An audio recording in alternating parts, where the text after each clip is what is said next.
Hey everybody, and welcome to the Friday wrap-up on the Streamlined Solopreneur, a short episode where I talk about three things: what's on my mind this week, recommended reading, and recommended media.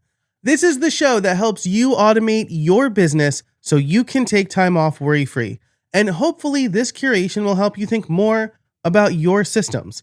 I'm your host, Joe Casabona, and here's what's on my mind for Friday, June 12th, 2026. Okay, so number one, what's on my mind this week? WWDC. I've gotten away from watching the WWDC keynote in recent years. I invariably schedule something at the same time, which inexplicably happened again this year, despite it being on a Monday, usually a no meeting day for me.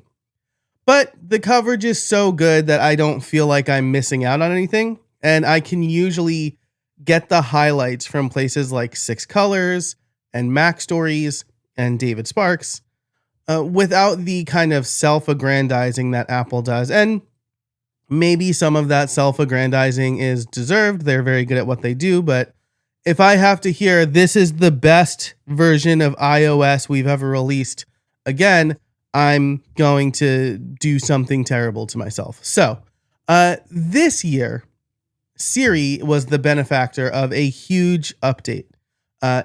Apple appears to be delivering on their AI promise from 2 years ago, and it's getting its own app, and it's a lot smarter.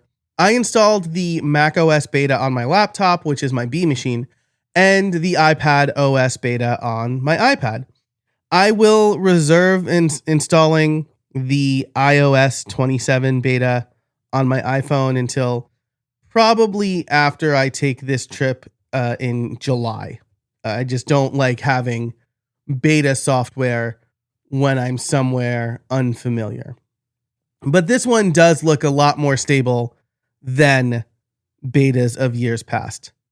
And so with the new Siri, you have to apply for it, and I have applied for it, and I just haven't gotten to take it for a spin yet.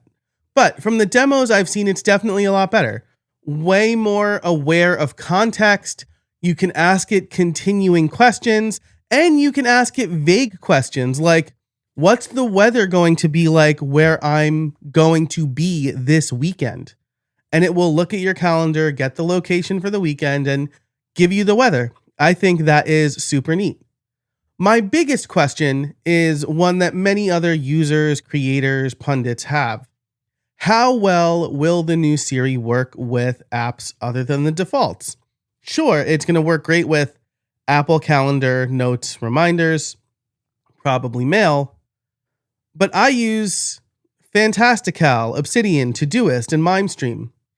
Can I do the same things using those apps? Because if I can't, then this is going to be a largely useless feature for me. But the claim is yes, so we'll see what happens.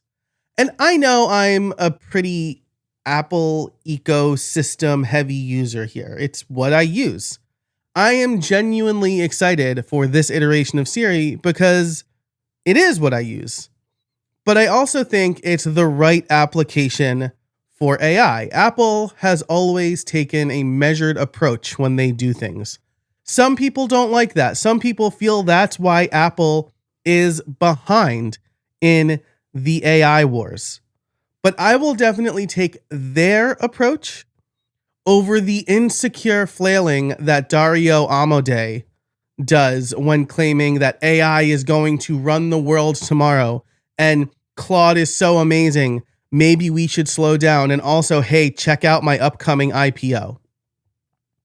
So I like this application of AI. I feel like it's going to be much more accessible to a lot more people who aren't thinking that AI can run their lives for them because it can't, but it will surface important data as needed without having to jump through as many hoops.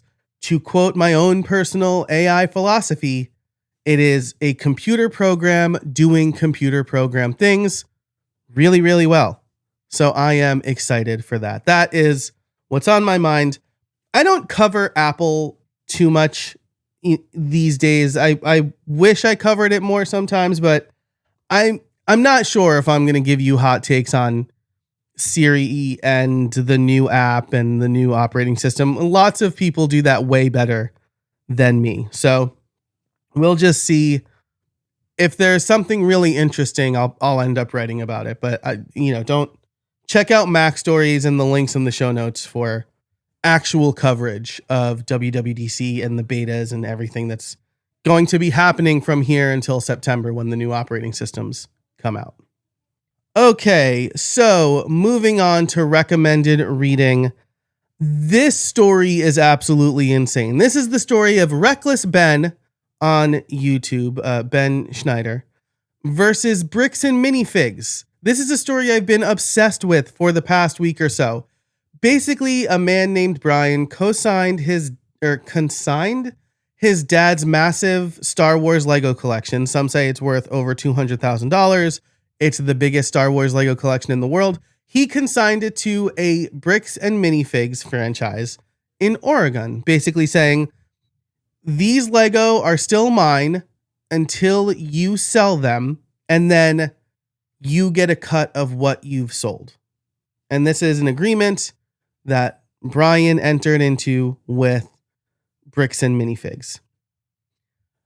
It's turned into a legal mess because the franchise owners sold it back to corporate, and corporate says that they don't have to honor the contract, and Brian, out of desperation, reached out to Reckless Ben, who is I'm going to call him an investigative journalist comedian. That's not exactly right. But he will do, I'm going to say that he doesn't feel constrained by some of the things that an actual investigative journalist does. He really pushes the boundaries of what is technically legal, and he tries to do everything above board. But Bricks and Minifigs has basically turned into a cartoonish villain here with an owner that has a skinny twirly mustache, and they are trying to sue Brian and Ben into oblivion. And the local police in Utah, where Bricks and Minifigs corporate is located, and this American Fork is the name of the town, undoubtedly, chillingly corrupt. No matter, I've been watching a lot of legal analysis too, obviously, because Ben is telling a very specific documentary style story. But I've been watching legal analysts, and by and large, it is very clear that the American Fork Police Department is incredibly corrupt. And it sounds like this has been a known issue in the Lego community for a while, but Reckless Ben has brought it to the mainstream. And I link in the description in the show notes to a timeline of everything that's happened so far. It's absolutely wild. It's David versus Goliath. There's corrupt cops. There's Mormons, and it is very much ongoing. This is not something that's happened a few years ago. It's something that started a few years ago and is currently being updated. A temporary restraining order, or TRO, was issued this week against Ben, preventing him from releasing part 3 of this story. So I'll continue to follow this closely. Especially as more lawyers do analysis. That's the thing I am most interested in. One place I'd recommend staying away from is Reddit. There are a lot of, we'll call them big feelings over there, but it's a wild story. And one of the reasons I wanted to bring this up is because it is deeply human, and it is an ongoing story, and people are really interested in deeply human stories. And this has, Ben Mesrick is going to write a book about this in a couple of years. I have no doubt about that. This is the guy who wrote Bringing Down the House and Accidental Billionaires, and he has a new book coming out about the chess cheating scandal. There is no way he doesn't write a book about this in a few years. It's absolutely wild. So it's something that I've been obsessed with this week, and it's really, really interesting. Okay. Now, moving on to recommended media. Truth be told, I moved a lot of this stuff around. The Reckless Ben thing was going to be recommended media. WWDC was going to be recommended reading. And I had a different thing that's on my mind, but I haven't fully fleshed that out yet. So for recommended media, I listened over the past week to one album from one band from every letter of the alphabet.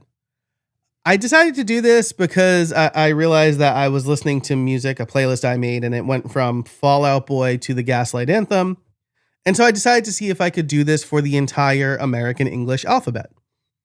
I was able to get a band I know from every letter except X, which I went with the XX.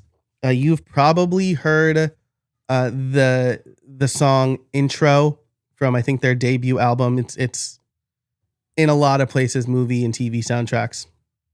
But the rules for this little game I created for myself were simple. I need to listen to the entire album before moving on. No shuffle. I need to listen to the album from start to finish in order. The only word that doesn't count is the, so the Gaslight Anthem would count for G, not T. And I can't listen to anything else except for when playing the drums, because I have a drums playlist, and long car rides with my kids, who will invariably revolt if I start listening to some of the albums on that playlist. So those were the two rules. A couple of observations from this little game. It really felt like a slog sometimes. I'm fairly specific about what I want to listen to and when I want to listen to it. So making myself locked into this format took some discipline. I also rediscovered a bunch of songs, mostly from high school and early college, and I did not like the XX, which is the one band I didn't already know. Now, I have some stats aggregated by Claude. I will link to the thread. I live posted this on Blue Sky every time I moved on to a new album. I did the number, the letter, and then the band, the album name, and the year the album was released.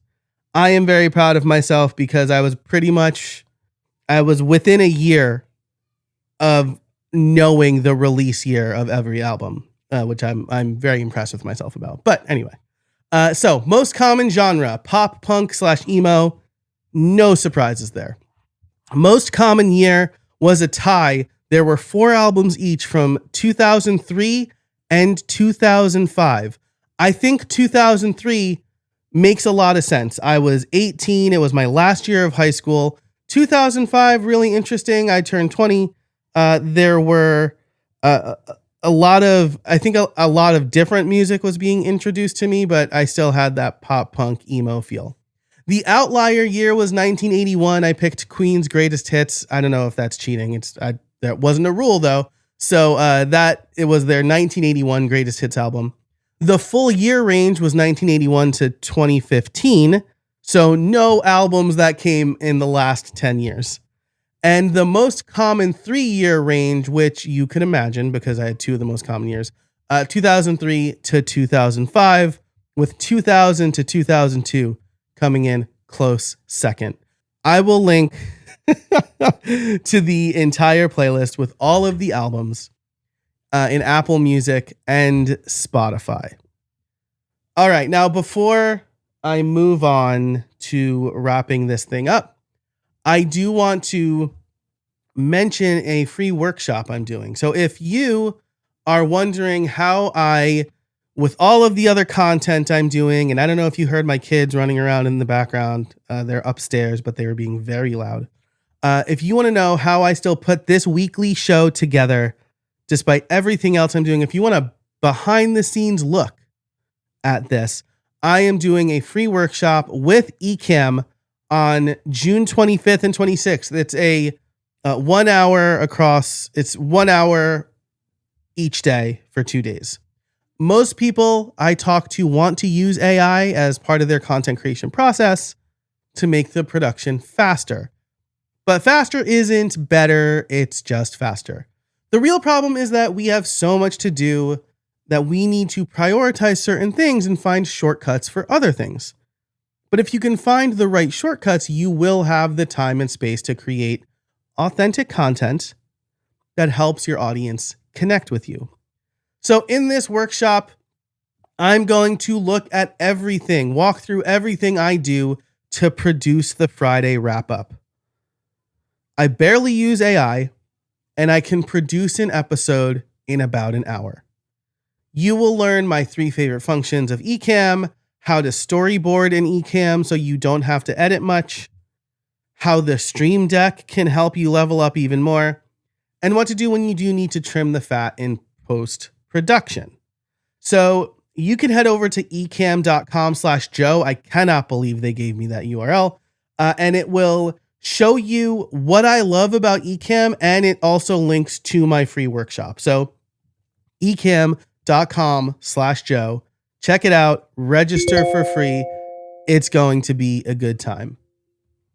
Check it out. Register for free. It's going to be a good time. Now, if you like this episode, consider joining my mailing list over at streamlined.fm/wrap. You'll get an additional automation of the week. This week, it's one of my favorites, as well as regular emails on how to approach building systems that help you take time off worry-free. Thanks so much for listening. And until next time, I hope you find some space in your weekend.